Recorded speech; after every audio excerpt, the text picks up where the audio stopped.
Welcome back, Tribe. I have one here from Darius CEO again. This one is specifically a conversation where they got around to talking about red flags in a partner. What is and what isn't. This guy's answer might surprise a lot of you. It's interesting when you're talking about understanding their relationship history, because a narcissist wouldn't tell you. But then it got me thinking about this idea of like cheating and infidelity and betrayal in previous relationships. And I wanted to ask you this random question, which is, if you find out your partner has previously cheated in other relationships, is that a red flag? I mean, I don't necessarily ascribe to red, hard, fast, like, because I believe that behavior can change. So is anything a red flag other than this dark tetrad? No. Nothing's a red flag. There's no such thing. I think the dark tetrad is the red flag, and no effort is the red flag. If criminal history at all, this is interesting. I have plenty of family members who have been incarcerated and who are some of the best people in the world. I've met a lot of them, actually. Yeah. I've met a lot of incarcerated people that are morally better, more sound than anybody I know. Than anybody I know. I would trust them with my with my child, you know? I think no effort is a red flag. Yep. When you have a partner who says, that therapy, I'm not going to do that. What? Watch a video on active listening? I'm not going to do that. What you're talking about? We need to do a trust exercise? No, I'm not. That is a red flag. The dark tetrad, those are red flags. You're talking about dark triad traits, narcissism, Machiavellianism, and all that stuff.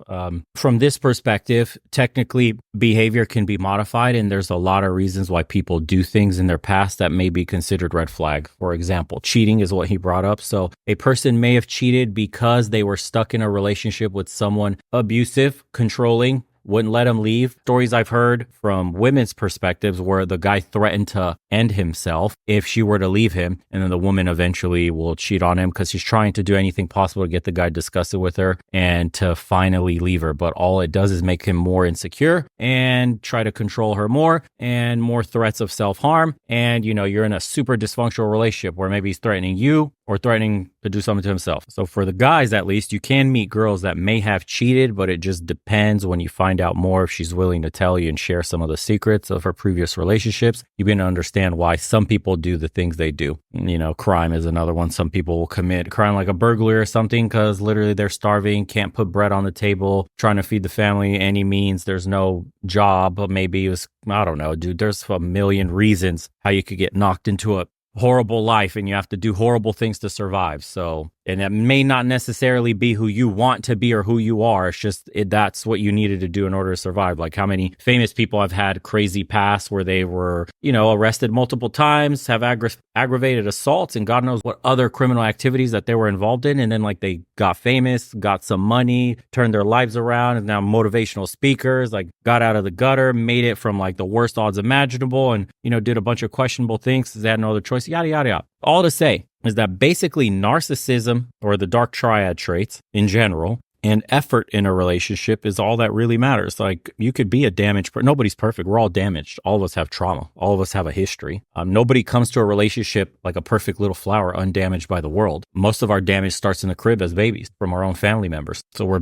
growing up in broken households and then extending that damage, that hurt to other people that we're around without most of the time not even knowing that we're doing it. This is why I preach to guys like the only things you should be vetting for is that self-awareness part, because everyone has trauma and damage, but not everyone is aware that they have it. So somebody who's actively putting an effort to fix themselves is an incredible green flag for you. And then as far as the dark triad traits go, like a super narcissistic female, she's addicted to her looks, vanity, constantly on her phone, belittles you, doesn't care what you have to say, minimizes all your issues in a relationship, is using you, manipulates your friends against you. One of the easiest ways to spot this is like you're hanging out with your significant other and you go meet people, maybe a group of her friends or a group of other friends, and then like she turns into a completely different person. I've had this happen to me a bunch of times. It's like all smiles for the public when we're out with friends, but they're a completely different person when they're in private. And they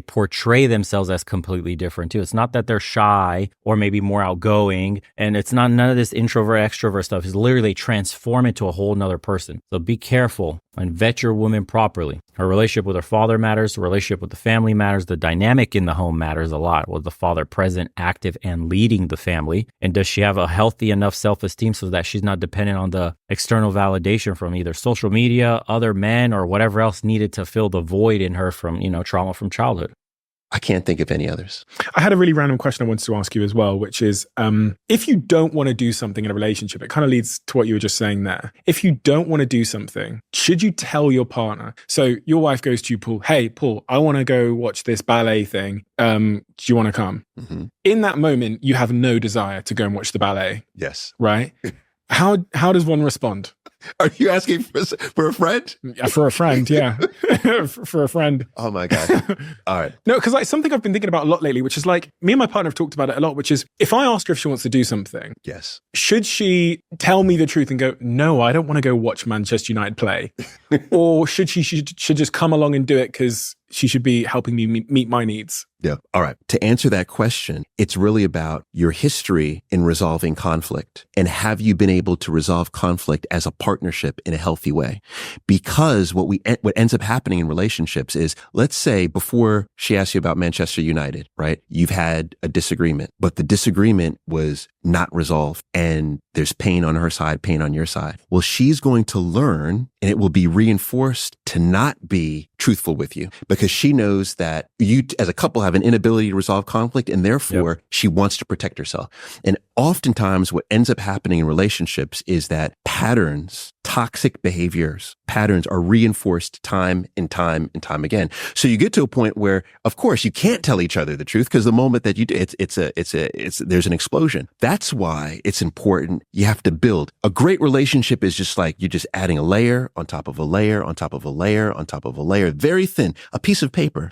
And every time that you're able to do something good as a partnership, every time you affirm your partner. That's big. What he said, the layer building, it starts from the very get-go when you first meet your woman and what you let her get away with, because she'll test you naturally. Most of the times in the very beginning, because you're less invested than she is, you'll pass the test without even knowing it. But as you further the relationship along and develop more and more feelings for this woman, you start to supplicate and you start to let her push your boundaries and walk right over the lines that you drew in the sand. And you keep moving the line backwards constantly as she's stepping over, and you're making a new boundary that she's stepping over. And this is how you reinforce this bad behavior. This is how men end up with, I need to ask my wife, or honey, do I look fat in this? Or, any other myriad of stupid questions that you could possibly get in a relationship, and you're too afraid of the repercussions to even be honest with your woman because you've trained and conditioned her that you will lie. And when you do mess up, you will apologize and you never stand up for yourself. So men go through this for years. How? Because women will dangle sex in front of them. Like, you step out of line and be a bad boy one time, you're not getting sex for a month. So a guy literally gets beat down as women weaponize sex, but you have to not cave to that kind of demand, to that kind of threat. Hold your ground and withdraw attention. When she acts bad, you withdraw the thing she wants, attention. When you act bad, she withdraws the thing you want, sex. This is why maintaining boundaries, healthy boundaries, I'm not talking about being abusive for either side, but when you have healthy boundaries in a relationship, you've communicated that these are no-go, you do not ever cross these, and if you do, there will be repercussions. Then essentially what you do is you have like a clear vision of the map that you use to navigate your relationship instead of like constantly being in the fog of war, never knowing what's ahead, what's left, what's right, what happens if you go back. You're constantly guessing because there's just a fog over you. But the more boundaries you set, it's not a bad thing. Don't let them make you feel like, he's so insecure because he has boundaries. Absolutely not. What you're doing is defining the relationship perfectly so that you have well-lit paved walkways where you both can traverse and know exactly where to go, what to do, what to say, how to behave. And that lowers the anxiety for both people, man. This is why when they say communication is key, it's really what they're saying. Make your demands, your needs, and your boundaries well known to your partner and hold firm in your conviction. When you say something, mean it. If you fold, then your word doesn't mean much. And when your word can't be respected, you lose respect as a man in general because your actions won't follow. They already don't. The words mean nothing, actions mean nothing, and therefore the love disappears shortly after. partner, she affirms you, you resolve conflict, whatever it may be. It's another layer that's added to that partnership. And as you're growing, it affords you the opportunity to be more bluntly transparent, to the point where I walk out, my wife's like, why you have those leather trousers on? Like, those are ridiculous. Like, we're at the point where we can, in a most blunt way, be ridiculously authentic with each other. And it's because we have stacks and stacks and stacks and stacks of building trust, previous foundation of history. So I can't immediately say, walk out and be ultra transparent, because I don't know what the history is. But if you have a strong history and you're able to resolve conflict in a healthy way, then you are able to be even more transparent. Unfortunately, most aren't in that situation. Most people are in these shrouded fog of war style relationships where they have no idea where to navigate, what to do, what to say for fear of being, for fear of reprisal. Mostly men, again, through sex, through emotional manipulation, through the fact that the courts have your balls and you can't really stand up to yourself, because if you piss your woman off enough and she wants to divorce you, that's your ass. But that's a whole nother issue that speaks to the man fundamentally not choosing a good partner, being a spineless toad and being walked all over,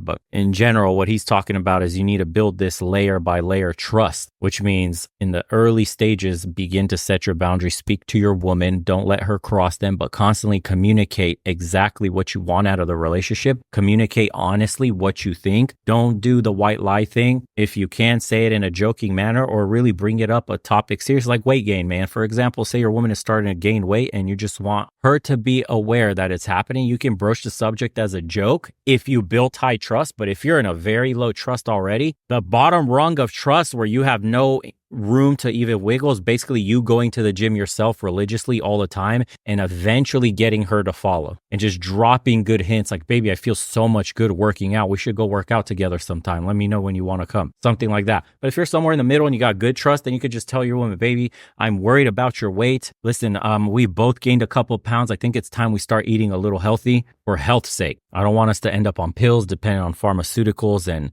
we both have a history. Our parents, look at how they're dealing with old age. Yada, yada, yada. And you could broach the subject in many ways, but that depends, man, how solid the foundation is between you and your partner. For the men that aren't on solid foundations, the only recourse you have is leading by example. You cannot broach the subject at all. You have to show, because you're starting from the very bottom. Your word means nothing. Remember, like I said earlier, your words mean nothing. Mostly your actions mean nothing, because you used to promise a lot of shit and then the actions didn't back up everything you were promising. Or you said you had this boundary but your actions let her cross them. So words mean nothing. You can't utilize them anymore. Once actions show that you're the real deal, then you can begin to just have that authentic backing of he usually does what he says. So believing his word would be wise. You got enough pennies saved up in the bank that registers in the other person like, yeah, these words are as solid as actions. A lot of the relationship issues guys are going through could be avoided, man, if you just start off relationships this way. Absolutely. When they say clear boundaries, it doesn't mean you're insecure, man. It doesn't mean that you're controlling. I mean, these are manipulation words that they use to make you feel bad about the fact that you respect yourself and you have dignity and you demand a bare minimum in the relationship that requires her to meet these standards in order to be together. So put your foot down. Don't get caught up in the sunk cost fallacy and be made to feel like you're less than or you're a creep or controlling asshole or no. It's just,